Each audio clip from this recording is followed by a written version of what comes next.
Hello everyone, welcome to my channel. I hope everyone is having a wonderful day.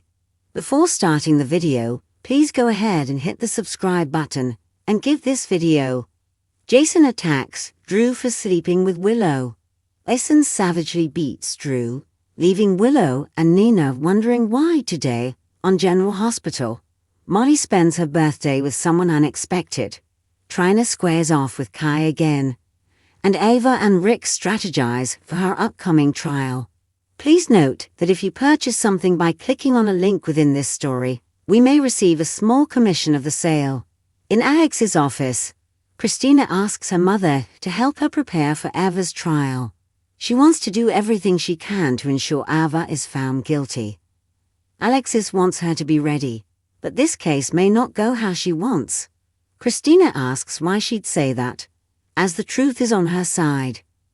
Alexis says the truth doesn't matter when Rick is involved, and he is smart and shrewd and will set a trap she will walk right into. Alexis thinks Rick will use what happened at the Port Charles Grill to show she's unstable.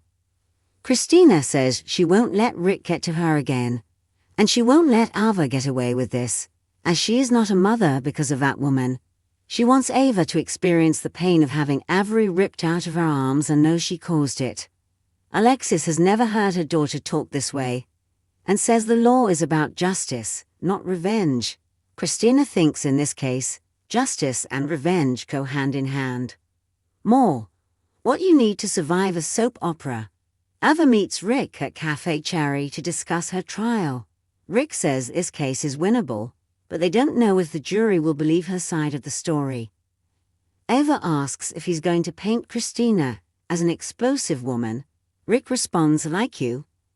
Ava can't believe he'd say that to her, and she's not the monster everyone makes her out to be. Rick says her reaction just now doesn't bode well if it indicates how she'll be on the stand. Ava insists she can do this. Rick says the prosecution will use her past and every bad thing she's done to show there is a pattern of behavior with her, so she needs to face her past and what she's done. Ava says nobody in that court will understand why she's done the things she's done. Rick knows what it's like to do terrible things and end up alone, losing the people you love, and wonder how you got to where you are. He says he won't judge her because it would mean judging himself, and he isn't ready to do that. Ava thanks Rick and asks him to do his worst and ask her questions like she might be asked on the stand. Rick asks, Miss Jerome, how did it feel to push Christina Davis out the window? Was it like you felt when you shot and murdered Connie Falconeri? She says she did not kill Connie and was found not guilty.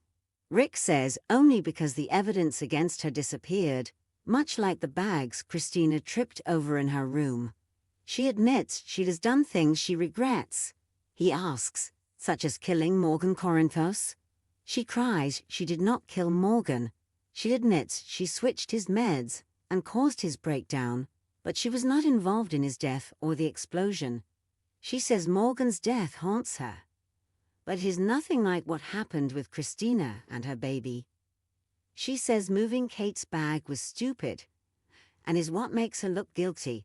And hurting a pregnant woman is a line she wouldn't cross. She has barely slept since that fall, and she remembers the look on Christina's face and her scream as she fell. Eva cries that Christina lost her daughter, just like she lost her Kiki, and she would never inflict that suffering on another mother.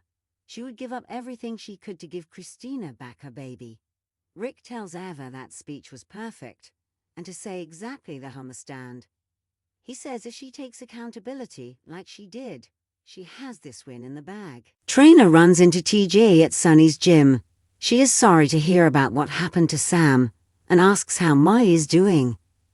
TJ wishes he could say, but he's barely seen her. He says losing their daughter has been hard, and he and Molly have been throwing themselves into their work, and have barely spent time together. He thought Molly and him would deal with their grief together. But now with Sam being gone, Molly is more distant than ever.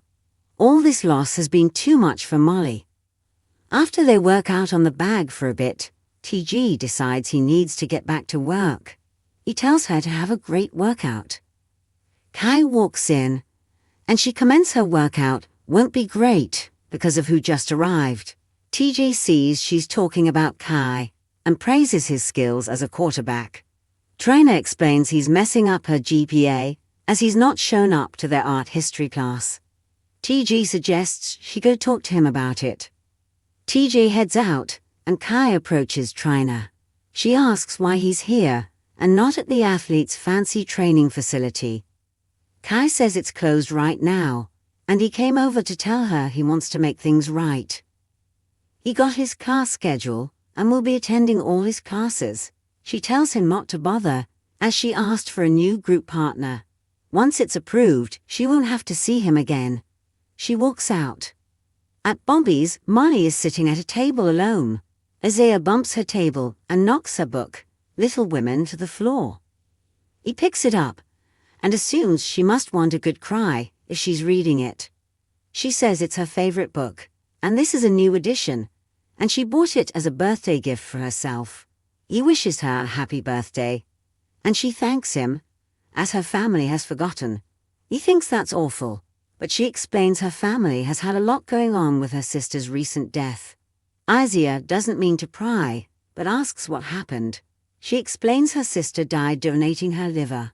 Isaiah realizes Molly's sister was Sam. He calls this a strange coincidence, as he was the surgeon who operated on Lulu, and introduces himself. He says he's sorry for her loss, and Molly invites him to join her if he's not meeting someone. He accepts, as she shouldn't eat alone on her birthday. He understands now why her family forgot her birthday. Molly says even if they remember, she's not really in the mood to celebrate. Isaiah says it's important to celebrate things, and birthdays only come once a year. Isaiah gets a call and has to take it and steps away. When he returns, Isaiah brings a cupcake with a candle and sings happy birthday to her. She calls this very sweet, and he tells her to make a wish. Molly wonders if it's okay to wish for something impossible. He tells her that is the best kind of wish. She makes a wish and blows the candle out. Isaiah suggests she only read the happy parts of Little Women today. She's impressed he's read it, and he says probably about 10 times. It was the only book he could get his hands on at one point while working in Africa. Molly tells him about her sisters Christina and Sam and her mom, and which character from the novel each of them would be. She realizes she just referred to Sam in the present, as if she was still here, and doesn't know if she'll ever get used to referring to Sam as being in the past. Later, Isaiah is outside Bobby's when he gets a call from Terry. She asks him to see her at the hospital. Meanwhile, Christina appears, runs into her sister, hands her a small box, and wishes her a happy birthday. Molly opens it, and it's a necklace similar to Christina's, which Molly has always loved. Molly thanks her and smiles at her sister. Nina and Drew walk into the Quartermain mansion, and Nina asks Jason, who is standing there like a statue, if he's not going to congratulate his brother, who is a congressman now. Jason up and punches Drew, who falls to the ground. Nina screams, "What the hell? Leave him alone." Jason clobbers the hell out of Drew. Ned, Brooke Lynn, and Lois rush in. Ned stops Jason, and Drew asks him, "Why?" Jason responds, "You know why." Jason storms out, and Ned asks Drew what that was about. Nina helps Drew sit down in the living room, and Ned tells Drew not to bleed on the upholstery. Lois can't believe he's worried about the furniture. Ned just doesn't want Monica to find out about this, as it would break her heart. Brooke Lynn goes to the kitchen to get Drew a towel and some ice. Lois thinks Drew should go to the hospital, but Ned says that will draw unwanted attention. Drew says Ned is right. He doesn't need attention on him right now. More, a major Yellowstone tragedy. Nina decides to get Willow to help Drew, and Lois thinks they should call the cops. Ned refuses to bring the cops in, and Drew agrees. No cops. In the gatehouse, Michael asks Willow how she feels about Drew moving to DC. She admits she's glad he's leaving, as he won't be a reminder to Michael about what she's done. Michael wonders if Drew leaving will be enough to save their marriage.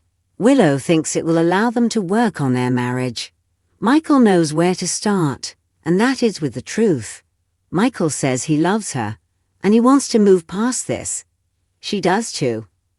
Michael is glad to hear that, but they aren't being truthful with one another. She apologizes for keeping the kiss from him. He says this isn't just about the kiss, as they've both been keeping secrets, and this has been a pattern for them. She hates that they've gotten to where they are. Michael says to make this work, there can't be more secrets between them.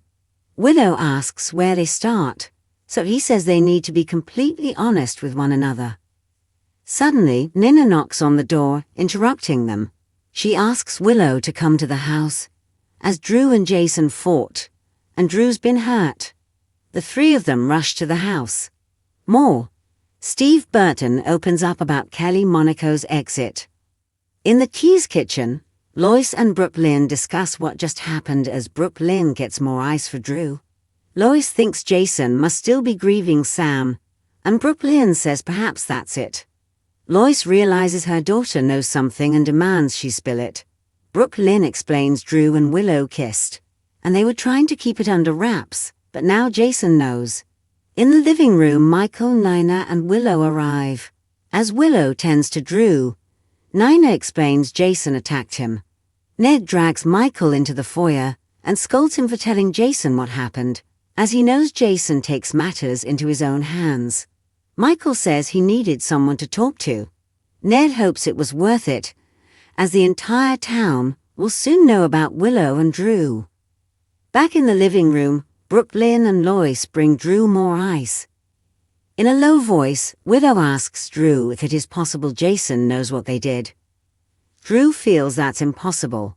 Later, Michael listens from the foyer as Willow tells Drew how sorry she is this happened, and that he didn't deserve this. Back at Bobby's, Christina puts the necklace around Molly's neck and says Sam is wishing her a happy birthday from heaven as well. They hug. Jason walks in, and Christina takes notes of his bloody fist. Watch GH on Hulu $7.99. Buy now. Next on General Hospital, Lucky asks Sonny why he should stay if what he's looking for isn't here. Isaiah asks Terry if there is a problem with Lulu's recovery. Felicia tells Anna, I know that, and you know that, but Sasha doesn't. Jason tells Carly that Drew got exactly what he deserved. Rick hopes Drew will press charges against Jason.